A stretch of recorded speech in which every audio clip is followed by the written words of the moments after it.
This video will demonstrate the new guide browsing features found in Hapara Highlights. During this demonstration, I will have the teacher screen open on the left-hand side and a student screen open on the right-hand side, so you can see how Hapara interacts with the student device. Just like always, you'll select the class that you would like to work with. On the Hapara menu, select Highlights. By default, Highlights will go to Browser tabs, which will display all the tabs that a student has open. The new guide browsing feature allows teachers two options. To use the guide browsing feature, select Guide Browsing in the upper right-hand corner. Guided browsing gives the teacher two options. One option is to begin a focused session. A focused session restricts students to a small number of websites to be able to use for a specific amount of time. The other option is a filtered session. A filtered session gives students much broader range of being able to navigate the internet, but it filters specific websites that a teacher may not want the student to go to. For example, we've all seen games on the internet that students quickly get fascinated with. So for example, maybe something in your classroom right now that's really popular is Penguin Drop. That doesn't necessarily mean that Penguin Drop is an inappropriate game. It's just an inappropriate time for them to play that during your class time. So what a teacher can do is filter out that website so that students can't play it when they're supposed to be researching a certain topic. So let's demonstrate these two options. First, I'm going to set up a focus session. A focus session will allow me to push out up to 10 different websites for students to work on for a specific amount of time. So for example, maybe I want students to be able to go to Moodle. When they're done with their Moodle assignment, they have the option of working on IXL, reading a Newsela article, or maybe working on something in a Google Doc from their Google Drive. So we're going to give them access to these 5 different websites. I'll start by adding Moodle. I'll just click on the URL. I will copy it, and then over here in Highlights, I will paste that into this blank. I'll hit Enter on my keyboard and repeat the same step for the other 5 websites. Now that my sites have been added, I'm going to select how much time students can work on these sites. I'll select 40 minutes. The last option here is to save this as a template. This can be very helpful if these are 5 websites that you typically want students to be able to go to for a focused session.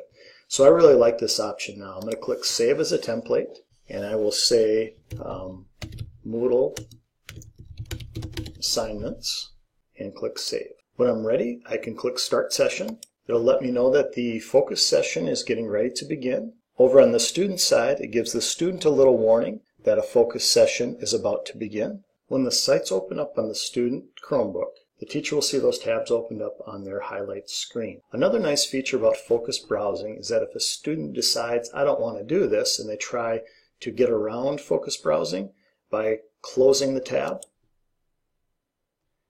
will immediately reopen because that is part of the focus session. If a student tries to open up a new tab and go to a different site, Hapara will let them know that that is not a site that's allowed at this time. If your class completes the activities early and you would like to release all students from the focus session, simply click the button to release all students. As I mentioned, one of the nice features about guide browsing is when you click this button, if you've saved any templates, you can simply click the pull-down menu for those saved templates. For example, my last template was called Moodle Assignments. If I select that, I can click Review Focus Session. The same 5 websites that I entered before will display along with all my same settings. I can click Start Session, and that exact same session will open up for the students. When setting up a focused browsing session, it's important to note if you want students to use their Google Drive and be able to access any of the Google applications such as Google Docs, Google Slides, Google Sheets, or Google Drawings, it's important to have these 2 URLs included in your focus session. On top of that, when you are entering either the Google Drive or the Docs, so in other words you've got drive.google.com or docs.google.com, make sure to include the HTTPS.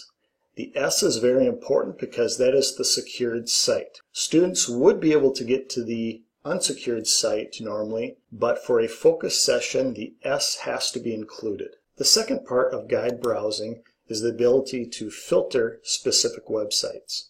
So if I click on Set up a filter session, I can enter a website that I do not want students to access. So if this FunBrain site is becoming a problem, I can simply copy that address and paste it into this filter. And again, I can filter up to 5 different websites. I can select how long I want it to be filtered. And again, I have the ability to save it as a template. When I click Start Session, you'll see that it will close the Penguin Drop FunBrain website, but it will keep all of the other websites open.